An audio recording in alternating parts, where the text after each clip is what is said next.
Spencer Strider looks ready, plus we have week 4 sleepers and 2 start pitchers. Up next on a Kokomo Friday. Alcantara, Soroka, you look so good in Boca. Peralta, Manoa, bounce back for Aaron Giolito, Castillo, Yoshida, Mosu, Carlo and Fado, value so high, but ADP so low. Frank Love's hit some kind of Joe. Now let's get on with the show. Happy Kokomo Friday and welcome into Fantasy Baseball today on April 11th. I am Frank Stampfl, joined by Scott White. Today on the show, we are going to recap Thursday's action, a very short slate of action as it normally is here on a Thursday. We've got week 4 sleepers, 2 star pitchers. Scott, I didn't preempt you with rankings movers, but if you have some of those names you want to talk about, then if we have time, we'll get to it. Also, if we have time, Scott will be taste testing Peeps cereal.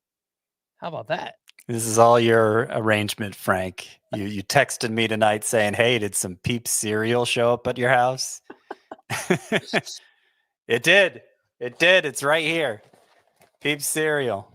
It was a pretty diabolical plan. It's kind of been in the works for a while. A couple of weeks ago on your birthday, I sent you a picture of Peeps cereal when I was at the supermarket, and I said, "Have you ever tried these?" You're like, "No, I haven't tried it yet, but I want to."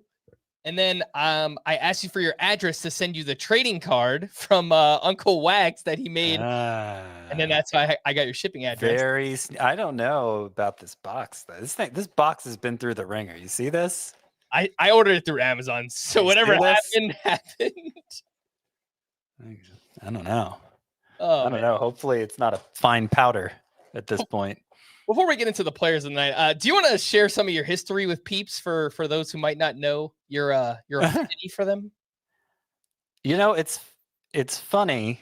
Like, yes, I get bombarded with a bunch of Kyle Schwarber almost hit a home run. The Braves game is still going on because there was a near 3-hour rain delay, so that hasn't quite wrapped up. It's in the 11th inning. Sure, that was over. Not just a home run, Scott. That was a near grand slam for Kyle. Yeah. So Peeps, I think Peeps are fine. I think the war against them online is totally overblown and ridiculous because it's such a perfectly ordinary candy, just a marshmallow coated in sugar. You don't have to like it, but like it's to say it's the most vile and disgusting thing ever to show up in an Easter basket is a bit much. And so that's been my very mild defense of Peeps, but it is somehow turned into I am like world's #1 Peeps fan, and people constantly send me updates on the latest Peeps products and I photos of crazy Peeps memorabilia, and sometimes Peeps products just show up in the mail. So there this happened here. We will taste test those later on in the podcast. Let's get into our players of the night. Oh my goodness gracious. Whoa. How did that get in there? I don't know. I like the sound of that. All right, cringe a little. Who was your player of the night here on Thursday? My player of the night actually pitched during the day, and it was Walker Buehler. Walker Buehler, after we were so quick to dismiss him, finally had a really good start against the Blue Jays, gave up 1 earned run in 6 1/3 innings, struck out 7, walked only 1. It was a good start. Now, only 8 whiffs on 89 pitches. That's not particularly impressive. I'd like to see him miss more bats. But he did give up a lot of weak contact. And the weirdest thing about it is the movement on all of his pitches was different. The induced vertical break on everything was like up 2 to 3 inches. And he had some interesting comments after the game. He kind of looked relieved. I actually saw his press conference. But the way he described it is he said he felt more violent than he has in a long time. It's the first time in a regular season start where he felt, since having the second Tommy John surgery, where he felt like his delivery had two different tempos, is how he described it. Like when you're winding up and starting toward the plate, it should be one tempo. And then once you get that foot down, you should really like explode forward. And he felt like he wasn't doing that. And he felt like he had that feeling. That's what he meant by feeling violent again. He said he's so tired of sucking, so he pushed all his chips on the table this week work-wise and just worked really, really hard. Didn't go into specifics on what that meant, but the pitches looked a little different. I'm not totally buying in, mainly because, again, just 8 whiffs on 89 pitches. That's not a very good whiff rate. But I'm curious to see what his next start looks like and to see if oh, did they just tie it up? They sure did. Yeah. Yeah. 2-2 in the 11th. Let's go to the 12th, baby. Yeah, I'm curious to see what Walker Buehler looks like next time out, especially since he seemed to think a lot was fixed this time. Yeah, I think that's all well said. I do wish there was more whiffs in this one, but the fact that there was 2 more inches of IVB on the fastball and he averaged 19 inches of IVB on that pitch. A lot of inches. I mean, that is an elite mark there on a 4-seam fastball. So that's a good sign for Walker Buehler. If you held on to him this long, obviously continue to hold on. He's 79% rostered. Only 37% started. Scott, how would you feel about starting Walker Buehler at the Tampa Bay Rays next week? I probably wouldn't unless I was pressed into doing that. It's more of a let's put him on the scout team situation, I'd say. I don't know how rostered he is at this point. 79%. Yeah, so it's still very high, although I imagine that's a CBS inflated roster rate. And we're not going to the 12th because Marcell Ozuna just walked it off with a ding dong. Good for you. That was fun. As someone who has a lot of Marcell Ozuna and his doppelganger in the crowd, that was pretty fun to watch. There you go. Yeah, they did have a Marcell Ozuna lookalike in the crowd, a very small crowd after the long rain delay, and so they kept talking about him during the broadcast. And then later he caught a foul ball. Pretty amazing moment for that guy. Hopefully this isn't confusing for everyone because we're kind of jumping around. We're talking about players from Thursday and this Braves game that just wrapped up here. But yeah, Walker on Buehler, Friday. Yeah. Now we're into Friday here. Walker Buehler, let's see what he does in his next start. On the other side of that game, my player of the night here is going to be Chris Bassitt, who you have been talking glowingly about, and he had another strong start here at the Red Sox. 5 2/3 innings, 1 run, 5 strikeouts to 1 walk, 16 whiffs on 86 pitches, which is just a massive amount for Chris Bassitt, and doing it in a hostile environment, tough place to pitch against a really good lineup in the Red Sox. Did a good job limiting hard contact, 84.1 average exit velocity against in this one, and really had all the secondary pitches working for Chris Bassitt. The biggest thing for me has been the control. The fact that he has allowed just 3 walks over 3 starts, that averages out to 1.5 walks per 9. Last year, 3.7 walks per 9. And last year was really the first time that we saw control that bad from Chris Bassitt. I mean, every other year it's about, average, maybe a little bit better than average control for him. But this year it's been really good. It looks like he's throwing with conviction. Secondaries have been on, and we have gotten good, really good Chris Bassitt to this point in the season. So he's not, I wouldn't call him a must-start pitcher. He's home against the Braves next week. I think that's an okay start. If you have him in a deeper league, you can probably use him. But, shallower formats, I think if you have Bassitt, you should just feel pretty good because he looks like Chris Bassitt from a couple of years ago right now. And he's done this, I think, mostly against tough matchups. I've been tempted to sit him in some of the roto leagues where I have him, but I've decided to keep the faith and I keep running him out there. This start obviously came against the Red Sox, a good lineup. Previous 2 Mets and Orioles.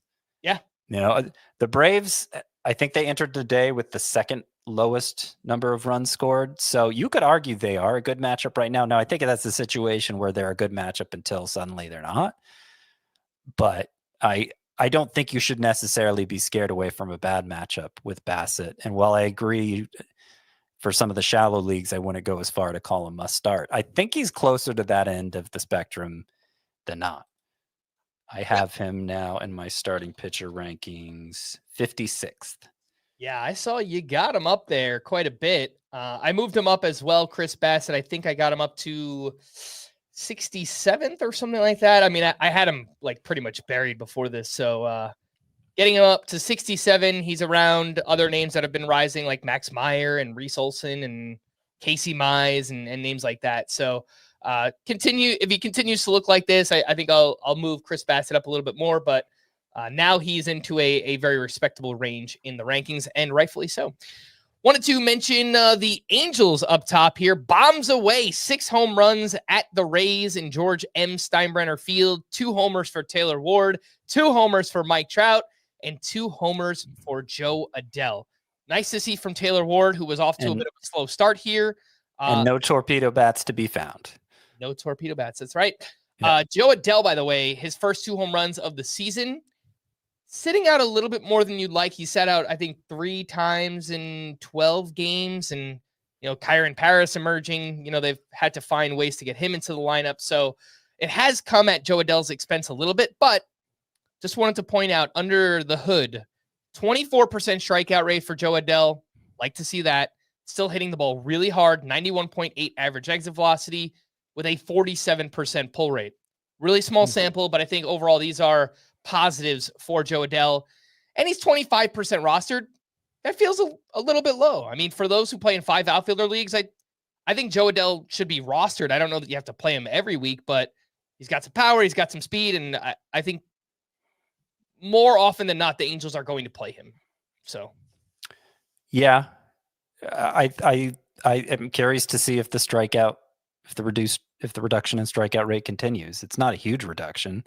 So I think it's probably not going to. Some of the deeper plate discipline measures haven't really changed much either. So I think in the long run, Joe Adell's going to be the same guy that we thought he'd be coming in, that he was last year. But that has some usefulness in roto leagues, 5 outfielder roto leagues for sure. And I don't know, do you have Brenton Doyle on the rundown? I wanted to mention him too. I do. But you can talk about him now if you'd like. Yeah, so he had a 3-for-5 performance here on Thursday, 3rd home run, 3rd double. His strikeout rate is 17.9% so far. So we saw a huge improvement from him there last year, but it was still not good. Like he improved massively in terms of how much he makes contact, but still 25.4% isn't good. It's just a lot better than the 35% he had previously. Well, now, again, a huge improvement over a small sample, but strikeout rate normalizes earlier than a lot of stats do. I'm not saying we're there yet, that you can just take any strikeout rate at face value for a hitter, but it's really encouraging to see for Brenton Doyle. And if it continues, then certainly my bust claim for him coming into the season will be wrong, and he may have more upside than any of us imagined. Last 4 games for Brenton Doyle, 8 hits, 3 homers, 6 runs, 11 RBI, and 1 steal. So got off to a bit of a slow start, but back-to-back series in Coors Field, that will get you back on track. Before we hit our first break, make sure to download and follow our 10-minute podcast, FBT Express, wherever you listen to this podcast. Every Saturday throughout the season, we'll do a bonus prospect episode of FBT Express. So make sure to check those out. And thanks to those for watching us live. It's obviously very late here on the East Coast. We appreciate you staying up with us. Make sure to hit the like button and subscribe on YouTube if you haven't already. Let's take a break, and we'll be back right after this. Baby, we are gonna start a fire. From world-renowned clubs Simply devastating. to worldwide stars, Wrexham have done it. This incredible ride continues. the English Football League on CBS Sports Network, and stream every match live on Paramount+. Welcome back in Fantasy Baseball today. And before we move on, I do want to just quickly bring up the park factors for these new ballparks that teams are playing in. Obviously, the Angels hit the 6 home runs here in George Steinbrenner Field. It's a really small sample size. I think we need a little bit more data, but just wanted to let everyone know how it's looking early on in the season, at least. So for the A's and Rays, who are, again, both playing in minor league parks, for the Athletics, they are currently 6th in overall park factor and 7th in home run park factor. Last year for the A's, it was 23rd and 29th, respectively. So that is a massive jump in terms of offensive output in the home venue for the Athletics. And then for the Rays, they are 22nd in overall park factor, 27th in home run factor. Last year, that was 26th and 16th, respectively. So I don't know. Maybe like we just over projected, or we just need more data, just more games in. I think we do. I mean, I know there were a few big homer games.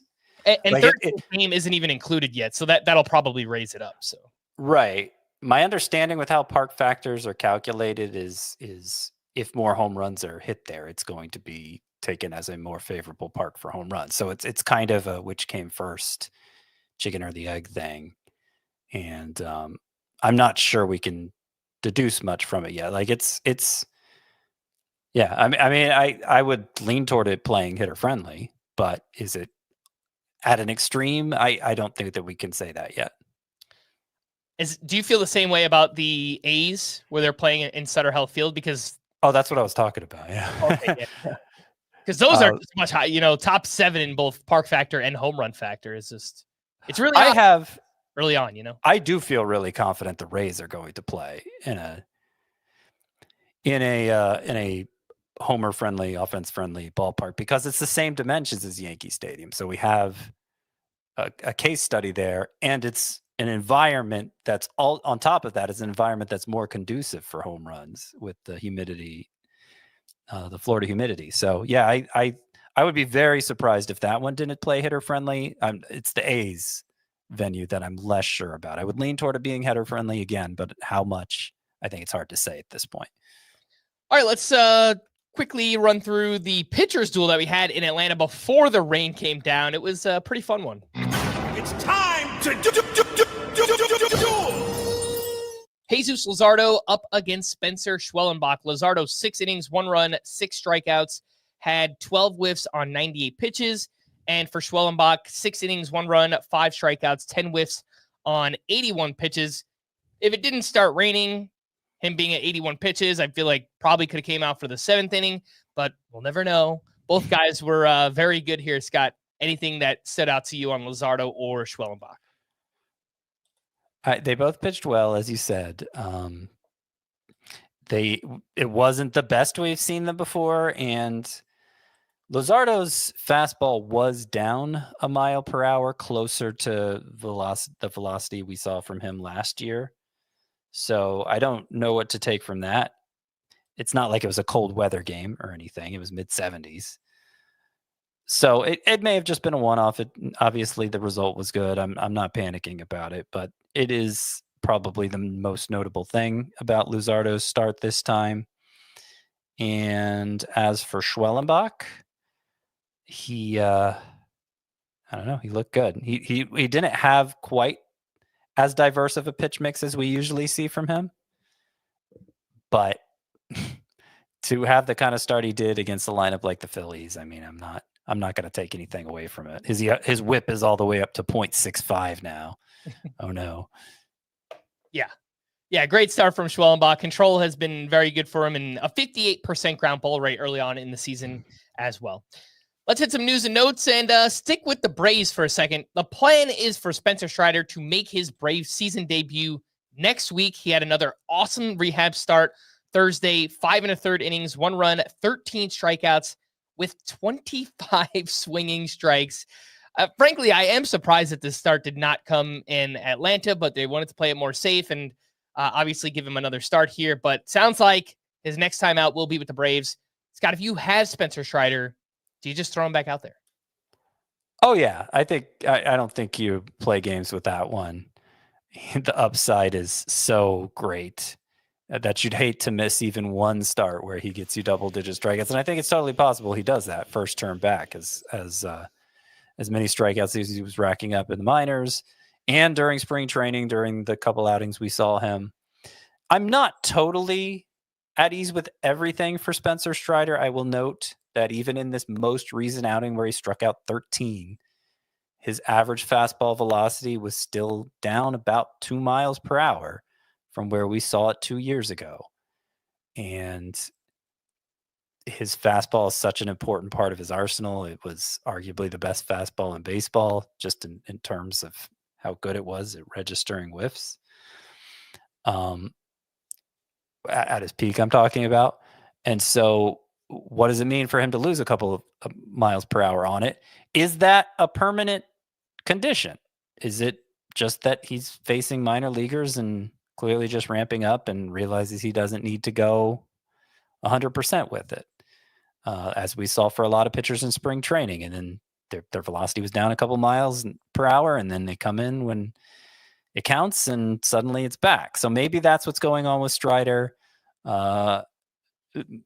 He kind of introduced the curveball last year, and we didn't get to have a full reckoning because obviously he got so hurt early on. So there's the addition of the curveball. It looks like there's a little more of a changeup for him this year potentially. So he has broadened his arsenal and maybe isn't going to be as fastball dependent anymore. I don't know. I'm just saying there's that one little seed of doubt there with the fastball not being quite at its usual velocity. Now, still 19 inches of induced vertical break. He's still got a ton of whiffs with it. 13 strikeouts overall against minor leaguers. So I don't know. All I'm saying is I don't know. I want to make you aware of this detail I noticed for Strider because it could end up being something that matters. But that doesn't mean it's going to keep me from starting him when he first comes back.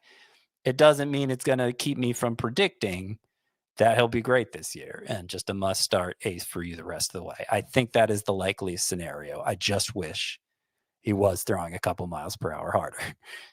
Well, coming back from the internal brace surgery, maybe playing a little bit safer, but maybe it's also a physical limitation, as you mentioned. So something we will have to watch for Spencer Strider this season.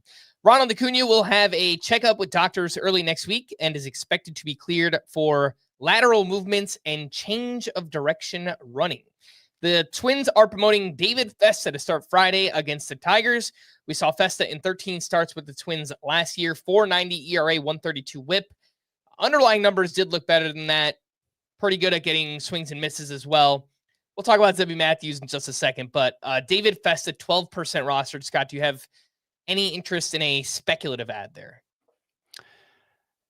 It's not the worst idea. I don't think he's I'm clearly not as excited for David Festa as I am for Zebby Matthews. He wasn't as dominant this spring. He hasn't been as dominant in his first couple turns in the minors this year. He did make more of an impact during his time in the majors last year than Festa did, and with a very good 12.8% swinging strike rate. Like, there is ability here for David Festa.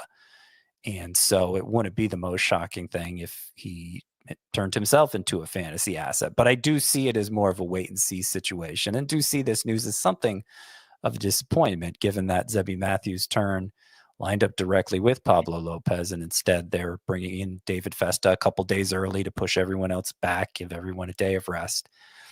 And I'll note that because that's the reason for it, because they're trying to build in extra rest, I saw at least one Twins beat writer speculating that Zebby Matthews will still come up on Monday, on his normal turn Monday, and line up for 2 starts potentially if that's the case. So if you did pick up Zebby Matthews in anticipation of him filling in for Pablo Lopez, don't turn around and drop him just because you hear David Festa's coming up. I would still rather have him than David Festa, and I want to wait and see if they call him up early next week.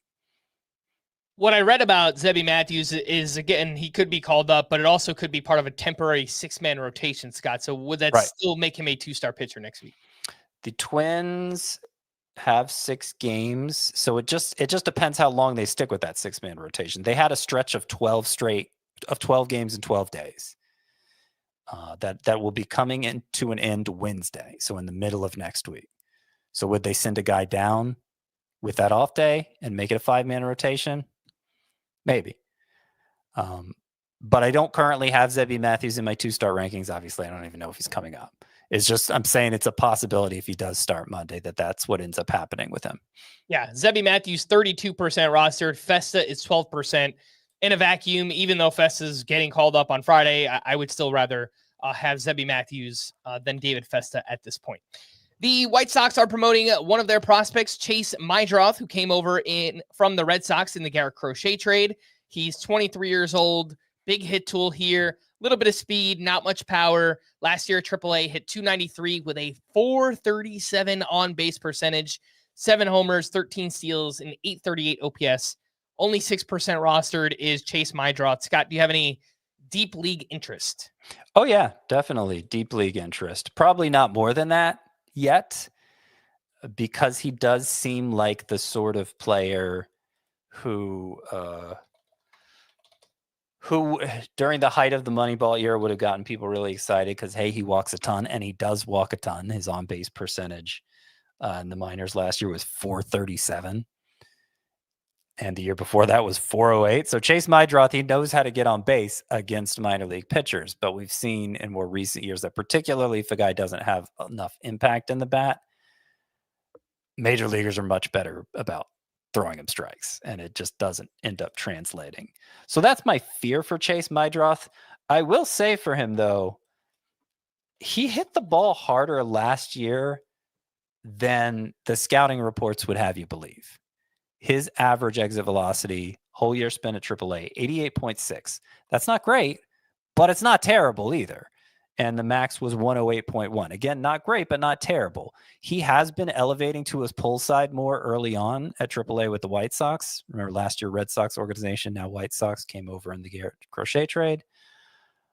So maybe got some different coaching there and is learning to maximize his swing for power more. 3 home runs already after hitting 7 all last year. I'm keeping an open mind that maybe Mydroth could be a Jake Cronenworth type hitter, but with better on base skills. And Cronenworth, he's pretty fringy from 12-team context, but usable and has plenty of value in leagues deeper than that.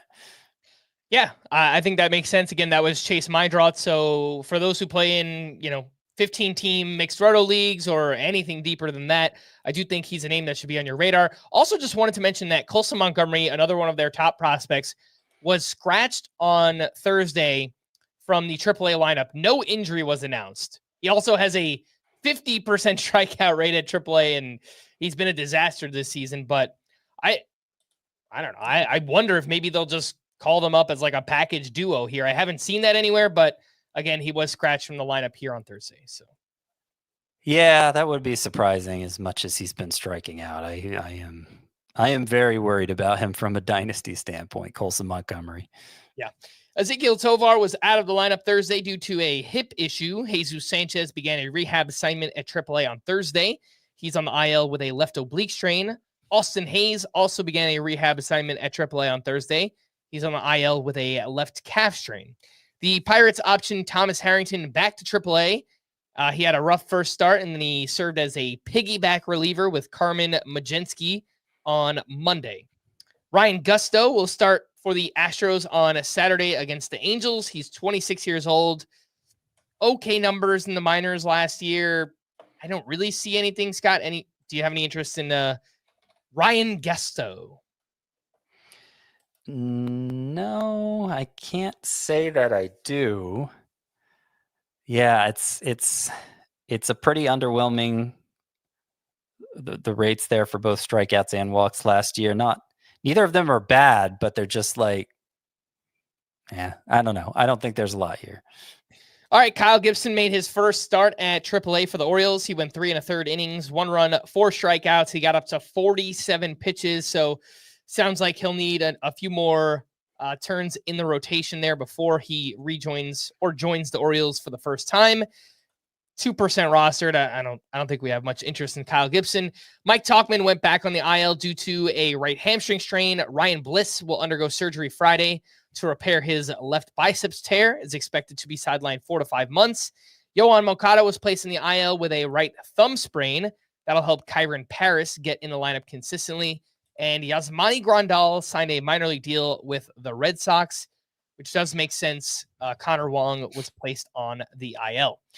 Let's take a closer look at a few starting pitchers here. And I had Chris Bassitt and Walker Buehler as part of this group, but we already talked about them. Bailey Ober and Gavin Williams. So Ober, his first quality start of the season at the Royals, 6 innings, 1 run, 4 strikeouts, 9 whiffs on 73 pitches. Changeup looked great in this one. Not really sure why they took him out after only 73 pitches. I know his first 2 starts were not great. The Twins also immediately blew the lead after taking him out of the game after just 73 pitches. So not great on their part. And then Gavin Williams looked better against the White Sox. You know what? He should have against that lineup. There was no Luis Robert in there, and it was just, it looked like a spring training AAA lineup. It was bad. But a good outing here for Gavin Williams. 5 innings, 1 run, 7 strikeouts, 16 whiffs on 94 pitches, and threw a lot more sweepers in this one. Same amount of sweepers as fastballs. So I thought that was an interesting takeaway. Scott, anything else on Gavin Williams and Bailey Ober here? Listen, I was very high on Gavin Williams in spring training, and I'm pretty invested in him in fantasy. So I want him to work out. I want this to work out for Gavin Williams. But even though he got a good result here against the White Sox, I don't see what I want to see from him, which is a really overpowering fastball. And I'm not just talking about velocity. Both the fastball and sweeper were down 1.5 miles per hour, 44-degree weather. So, that probably explains that. But it's more like the break, the induced vertical break he was getting on that fastball in spring training that made it look like an elite swing and miss pitch, made it look like the mechanical changes he made early on had helped him recapture the form that made him an elite pitching prospect. It was only 16 inches. I mean, we were seeing more like 18 in spring training, and that makes a pretty big difference. Now, he did get a high number of whiffs on the fastball in this one. So it played well, but against, like you said, a pretty gross looking lineup. And I just don't know that we can take anything away from the actual performance for Gavin Williams. Like the performance was great, but was the process what we wanted to see? And I would say it wasn't. So it buys him more time on my roster, but I'm not feeling at ease with Gavin Williams right now. He is 53% started and at the Orioles next week. So don't love the matchup. It's definitely not a must-start pitcher. If you're in a deeper league, I think you're probably just rolling with Gavin Williams, but 12-team points league, you only start 5 starting pitchers, Scott. I think you could probably find somebody better than Gavin I Williams. would lean against starting him if I could help it. I don't want to go so far as to drop him yet. Yep. So if I'm forced to start him, so be it, but I'd rather not. Did you see anything with Bailey Ober that was worth mentioning? His average fastball velocity is still down from a year ago. He doesn't operate with a lot of velocity to begin with, so it might not be a big deal for him. He might still get it back. 1 mile per hour is only 1 mile per hour. But notably, it's still down. All right, let's move on to some hitters. I want to check back in on Kyle Manzardo, who popped another home run, 1 for 4 with his 4th homer, but the batting average has dropped down to .225. Under the hood, doing some interesting things here. 67% rostered, and a little sneak peek. One of your sleeper hitters this week, Scott, Kyle Manzardo. Yeah, I haven't lost faith in him, but the strikeout rate has climbed in recent days. And he hasn't, he's been hitting the ball obviously hard enough that he has, what was the home run total now? Was this number 4? Number 4. Yeah. The average exit velocity's been solid. It's been better than last year. He hasn't really laid into one yet. His max is less than 108. And last year, it's not like it was huge last year. It was 109.8. So he may not have those. We didn't see it much from him in the minors, that Kyle Luzardo has the ability to really put an eye-popping exit velocity number up there. So it's going to rely on him being more consistent in how hard he impacts the ball. And that's, I think, is a harder way to live. And particularly if the strikeout rate is creeping up. I'm still, though, again, I'm still feeling good about where he is. I like that he's performed well against lefties. I think he's about to pick up first base eligibility. These are all good things for Kyle Manzardo. I'm not bailing on him. I'm just saying we are starting to see some cracks here where if it doesn't work out, we can point to why. He did start at third base in this one. This was his third appearance at first base, so needs 2 more of those, and he'll gain eligibility on CBS. So at the rate that he's been playing, I think over the next week or two, Kyle Manzardo probably should gain that eligibility. Yep. Michael Toglia, who is off to a rough start. He has a 42% strikeout rate. Finally had a good game. He went 3 for 4 with a double, a run, and an RBI. He is down to 58% rostered. Scott, would you drop someone like Toglia for Kyle Manzardo? Yeah, I prefer Manzardo at this point, but it was nice to see Toglia have a good game finally at the plate. 42% strikeout rate so far. That's obviously unsustainable, but it's early enough that it could begin to come down. And I do have Toglia among my sleeper hitters for this week too, with the Rockies. They have half a week at home, and they're facing some of the recent call-ups for the Dodgers in their other series next week. So it's a pretty good matchup for the Rockies, is my point. And we'll see how Toglia does over the weekend if he can build off this 3-hit performance. But I'm taking it as a sign that he is starting to get his timing down. And we know he has considerable power if he does. Wanted to mention one other deep league corner infielder, and we've talked a lot about deep league corners early on in the season with guys like Wilmer Flores and Carlos Santana had a good game, good series here. But Ty France, just wanted to mention back-to-back games with a home run for him, and he's striking out just 8% of the time early on. And his expected stats, 321 xBA, 523 x slug, really small sample size. I get that. Just something to pay attention to. So if you play in 15-team mixed roto leagues or deeper, maybe you take a shot on Ty France and see where it goes. But interesting numbers early on here for Ty France. Let's take our final break. When we return, we'll quickly take a look at some waiver wire pitchers and preview week 4 right after this quick commercial break.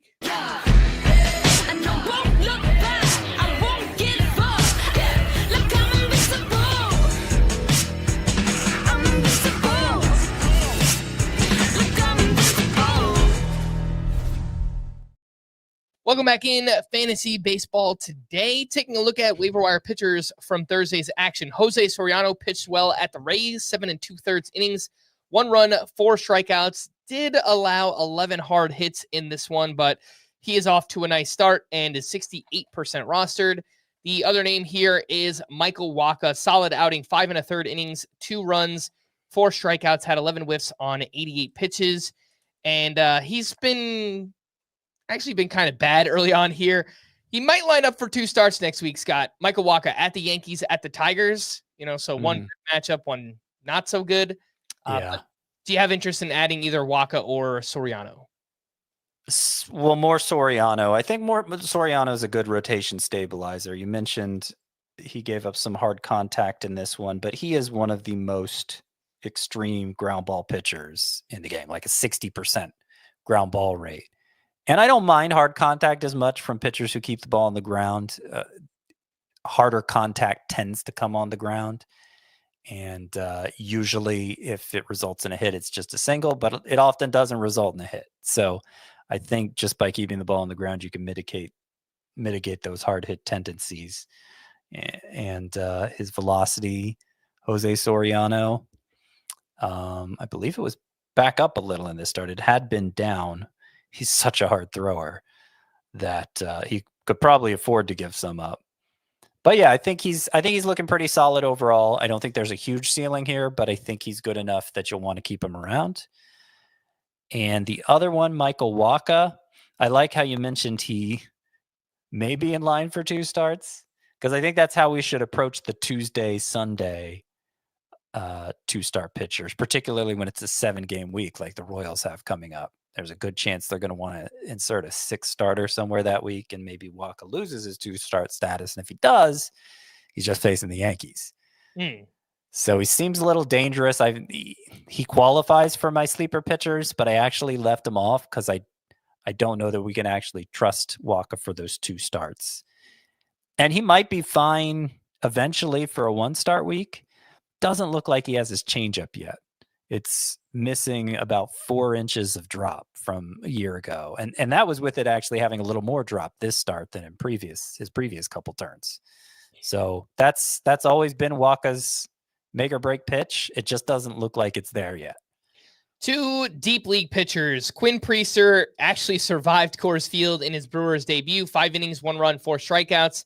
And on the other side, Ryan Feltner turned in a quality start against the Brewers. 6 innings, 1 run, 7 strikeouts, 10 whiffs on 86 pitches.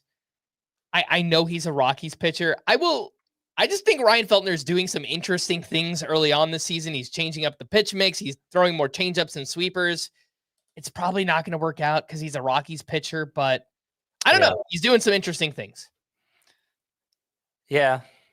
I think we should stop trying to make fetch a thing with Ryan Feltner because it's been a couple years now that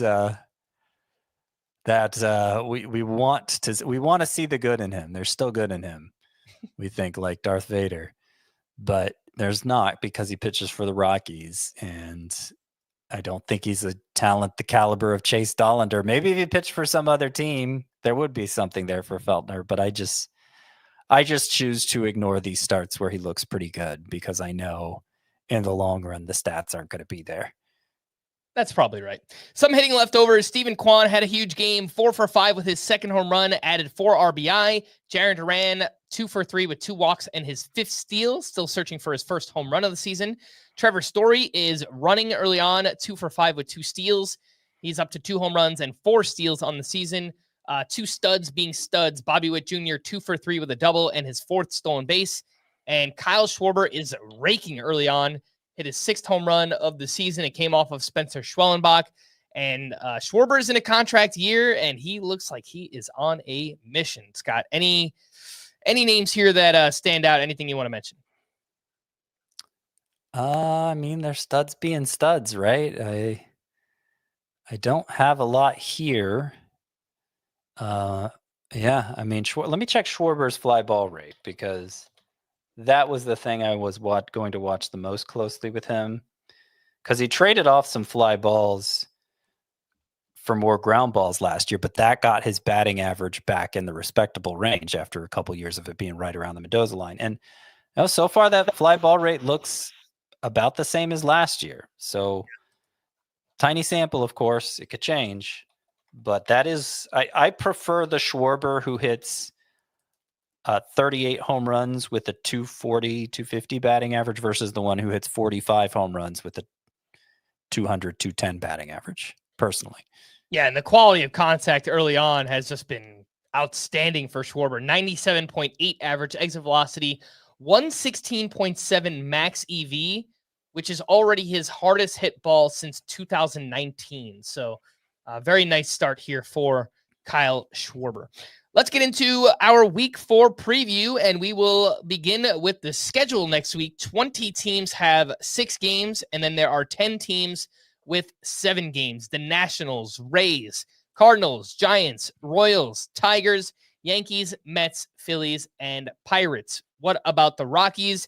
Scott mentioned earlier, they have 3 games in Coors Field against the Nationals, and then 3 on the road at the Dodgers. Starters sit these fringe 2-star pitchers, and I think most weeks you were just starting Ryan Pepiot, but he's home for 2 against the Red Sox and the Yankees, so pretty tough matchups there. Yeah, we just saw him give up 3 home runs at Swamp Brenner Field last time. So I have him a tier below the must-start 2-start pitchers, but he is at the top of that still advisable starts tier. And I'm a little nervous about it, a little nervous about the home run potential in that park against those 2 lineups, but I still think you run Pepiot out there in almost every case. What about Clay Holmes, who's been a little bit shaky early on? Probably more than a little bit. He's been shaky. He's at the Twins and home against the Cardinals. And I was surprised to see how high the Cardinals rank in offense so far, because it's basically the same lineup from last year. And I don't know that it'll last, but I know the Twins have been pretty awful in terms of scoring runs. So I see it as fairly favorable matchups here for Clay Holmes. And of course, there's two of them. He's gotten a little better with each start. And so I'm hopeful that continues and you get two pretty good starts out of him. Lean yes on him. What about Yusei Kikuchi at the Rangers and home against the Giants? I know late on yesterday's podcast, Chris brought up that the arm angle was down quite a bit for Kikuchi early this season. Yep. And that concerns me. I think if you're going to keep Yusei Kikuchi around, though, and you should, for now at least, then you probably should be starting him when he's in line for 2 turns. I think that's a harder decision to make in categories leagues, of course. But I feel like there's a good enough chance there. I feel like it's pretty unlikely he just totally crushes your ratios. And so I think I'd rather take the chance at, getting double-digit strikeouts from him with the 2 starts, maybe a win as well. All right, what about Tanner Houck, who is at the Rays and home against the White Sox? Pretty good matchups there, but I don't trust the pitcher, so I'm leaving Tanner Houck for points leagues. And then Merrill Kelly, who last time out, quality start, obviously looked better. You can't be worse than his outing against the Yankees last week. He's at the Marlins and at the Cubs. I can't bring myself to do it. The good start, he walked a bunch of guys still, right? It was a qualified success, and I just don't think there's much there for Merrill Kelly anymore. All right, let's get into the 2-star pitchers that you are looking to add and stream for next week. All these names are under 80% rostered on CBS. Who you got? All right, 2-star pitchers to add and stream. So Jeffrey Springs gets the White Sox and the Brewers. And for the most part, has looked good this year. The velocity's been trending up. He's my favorite of those rostered in less than 80% of leagues. Grant Holmes is in line for 2 against the Blue Jays and Twins. Like the strikeout potential he's shown so far. By the way, Merrill Kelly did not walk 4 in his last start. It was just 2, but he has a lot of walks overall this year. So still worried about him. But anyway, back to pitchers I like. Jeffrey Springs, Grant Holmes, Tyler McGill gets the Twins and Cardinals, same matchups as Clay Holmes. Though less certain he'll actually make 2 starts because it's a Tuesday-Sunday situation. Mitch Keller. Yeah, Mitch Keller. Rolling the dice. Rolling the dice on Mitch Keller. But it is 2 starts, and the matchups are pretty good. Nationals and Guardians coming off a good outing. 2 of his 3 outings so far have been really good, and then the other was a disaster. So, you got to know what you're getting into with Mitch Keller, but there's a chance for 2 very good starts there.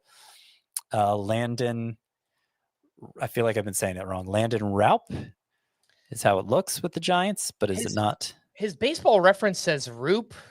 Roop? I could see that. You know what? I'm going to mute myself and I'm going to go listen to the broadcast. Yeah, finish what you're saying first. Okay, Landon Raup, Roop, Rupp, whatever you want to call him, that Giants pitcher who used to be a reliever.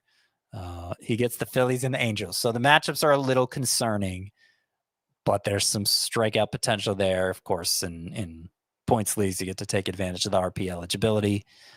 I think in points leagues anyway, it's worth a roll of the dice. So those are the 2-start options. I got 5 1-start options for you as well. Tomoyuki Sugano against the Guardians lineup that's really struggled so far. And then 3 pitchers, highly available pitchers against the White Sox. JP Sears, Richard Fitz, and Osvaldo Bido. According to the Giants broadcast, it's Landon Roop. That's what they said in a start earlier this season. So that's what we will go with, Landon Roop. You already went through the 1-start streamers? Yep. All right, let's slide over to the hitters. The best matchups for next week, the Pirates, Nationals, Rays, Dodgers, and Athletics. The worst hitter matchups, Blue Jays, Orioles, Cubs, Brewers, and Rangers. Scott, who are your sleeper hitters for week 4? Already mentioned Kyle Manzardo. The Guardians weren't mentioned among the best hitter matchups, but theirs are pretty good, apart from Paul Skeens. The second toughest pitcher they faced is Tomoyuki Sugano, and only one lefty on the schedule. That may not matter in Manzardo's case anymore, but doesn't hurt. Michael Conforto, it has mattered for him how many left-handers the Dodgers face. Only one on the schedule in their 6 games, and they're facing the Rockies rotation. They're facing Patrick Corbin is the one left-hander. I would hope Conforto's in the lineup against him. He's been decent when he's played, and I think there's more to come. You mentioned the Athletics have the fifth best matchups. They are facing the White Sox and the really beaten down Brewers rotation. So I think it's a good time to run Jacob Wilson out there. Don't think he's going to hit in the mid 300s all season, but it's not unthinkable. And he's certainly doing that right now. You mentioned the Nationals have the second best matchups. They're one of the teams playing 7 games. Good time to use Nate Lowe, or Nathaniel Lowe, as he's known on most sites. The Rockies, we already talked about their good matchups. Tolia's on here. Hunter Goodman, who continues to play every day as a catcher-eligible player, he's on here. Andy Pages, who's homered twice already this week. I like him to take advantage of those Dodgers matchups, as well as Conforto.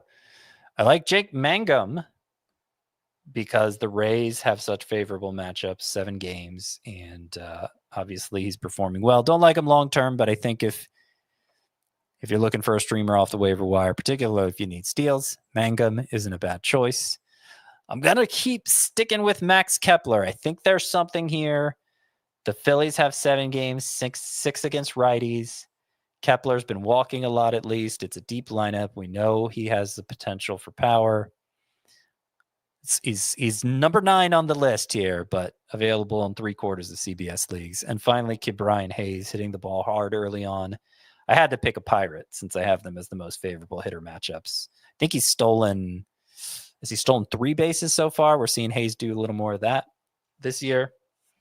So if you need corner infield help, you could do worse than him. Brian Hayes has 2 steals so far with 1 home run, but the Pirates have been very aggressive on the base paths early on. So I do expect them to continue running quite a bit there for the Pirates.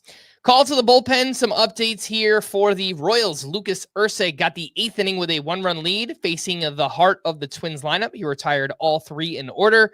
It was Carlos Estevez who got the 9th, gave up a hit, but picked up his 4th save of the season. The Royals have 5 saves as a team, 4 for Estevez and 1 for Daniel Lynch, which was, I think it might have been an extra inning save, or maybe everybody was unavailable. It was one of those for Daniel Lynch. And then for the Rockies, Seth Halverson closed that win out with a 5-run lead. He walked 1, also struck out 1. I know Vodnik picked up a save, I think maybe last weekend. I don't know if it's completely clear, Scott. I still lean that Seth Halverson is the first one up. Do you feel differently? No, I lean that way too. It's a shame they brought him in that blowout, and he made it an even worse blowout, as you often see sometimes for pitchers who are used to pitching in high adrenaline situations. And suddenly when they're thrust into not such a high adrenaline situation, they just implode. So that kind of skewed Halverson's numbers. It's sort of like we were saying for the Marlins bullpen the other day, where if it's not clear and they're not making a point to make it clear who the closer is, it's going to take a long time to figure out because they so rarely have save chances. Yeah, that's true. So Rockies and Marlins expected to be 2 of the worst teams in baseball this season. To stream or not to stream, and we will start with Friday, where there are 4 names, maybe more, but the top 4 for me: Tomoyuki Sugano against the Blue Jays, Mitchell Parker at the Marlins, Eduardo Rodriguez versus the Brewers, Reese Olson at the Twins, I think are all fine. There's also Griffin Canning at the Athletics, JP Sears home against the Mets.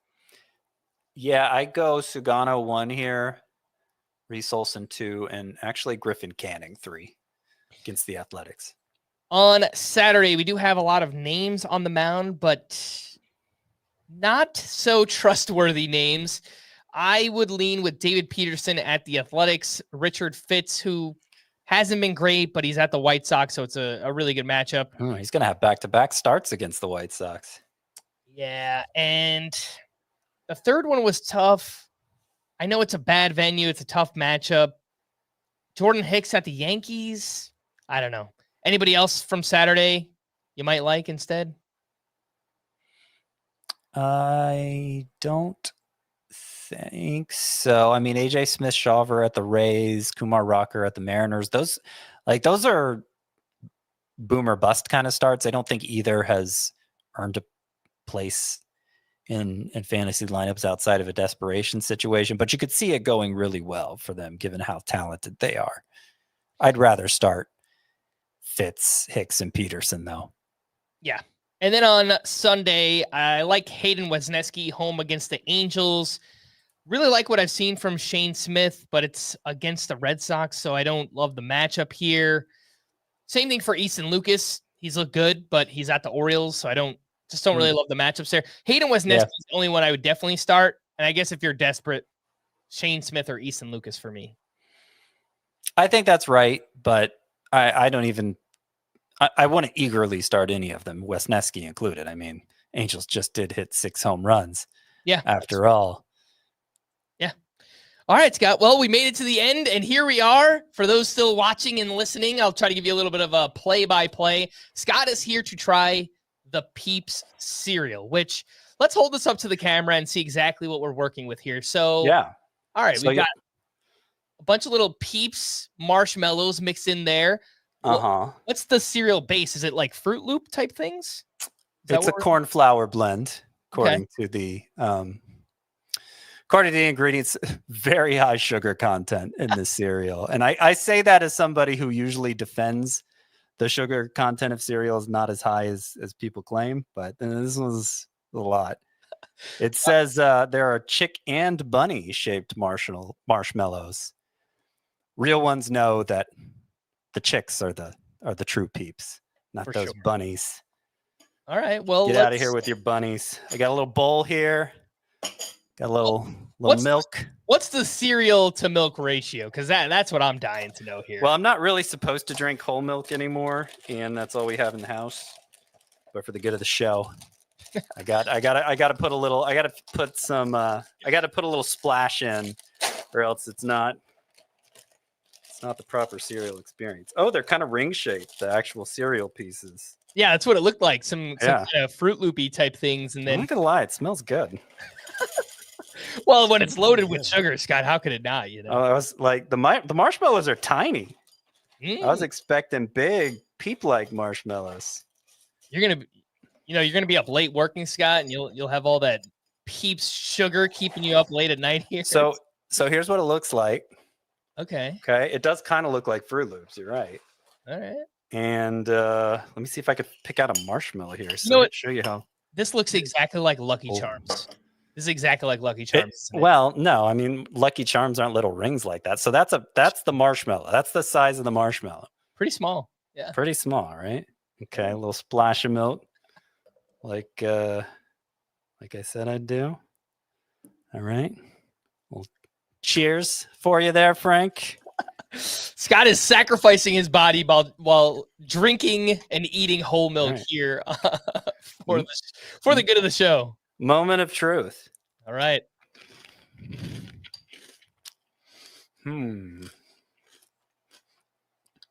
I want some cereal now. I think I got to eat some cereal after this.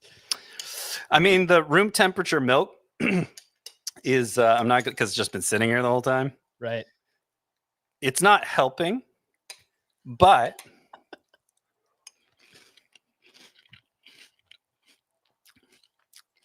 I got to say it's pretty good. Yes. It's pretty good. It doesn't really taste like I'm not getting that true authentic Peeps flavor coming in, you know? Yeah, they would have to make those marshmallows a little bit bigger, I think, to really capture that. The actual cereal pieces So I'm excluding the marshmallows, but the corn blend or whatever it was is sweeter than like a Lucky Charms. Okay. Like it's pretty good just on its own before you even get the marshmallows in there. Yeah, because sometimes you need the marshmallow to really kind of help bring up the taste of the cereal base. But Yeah. if it's good even without the marshmallow, that's a pretty good sign. Oh yeah, I mean, when I was a kid, I called Lucky Charms Yucky Charms because the marshmallows weren't enough to make. Which I know the cereal itself is sweetened, but I'm a kid and I only knew sweetened cereal. So sometimes I eat out the cereal pieces and just leave the marshmallows for the end because I was save the best for last kind of kid. And just eat the marshmallows. And just eat the marshmallows. Just eat spoonful after spoonful of marshmallows. That is diabolical. I had to mix in a few marshmallows, otherwise I could not get through that. That is the mature way to eat it, Frank. But I would not call myself a mature child. That's probably the last word I would use. Well, with your cereal eating habits, you were. Yeah, I don't know. It's pretty good. It's not my new favorite or anything, but I am not revolted by it. But then again, I'm not revolted by Peeps. A lot of you freaks out there are. So what do I know? All right, so it passes the smell test. It passes the taste test. Not bad. Pretty good go here on Peeps I'm cereal. gonna finish this bowl. How many booms do we get on the Peeps cereal? Are you in tune with the boom? No, boom culture? I have no idea what you're talking about. Well, we'll talk about it after this. But, all right, that's pretty cool. All right, so Peeps, we get a thumbs up here from Scott on the Peeps cereal. For those who are wondering, thanks for sending this to me. Yeah, happy birthday, Scott. Happy belated birthday. So Thank you. You give me a box of cereal. It's more than I got you for your birthday, so I don't know. Because I can't complain. Hey, it's totally fine. We are going to wrap there. It's a good way to head into the weekend. For Scott, I am Frank. Thanks as always for tuning into Fantasy Baseball today. Please make sure to follow and leave a 5-star rating on Apple or Spotify, and we will be back again next week. Bye-bye.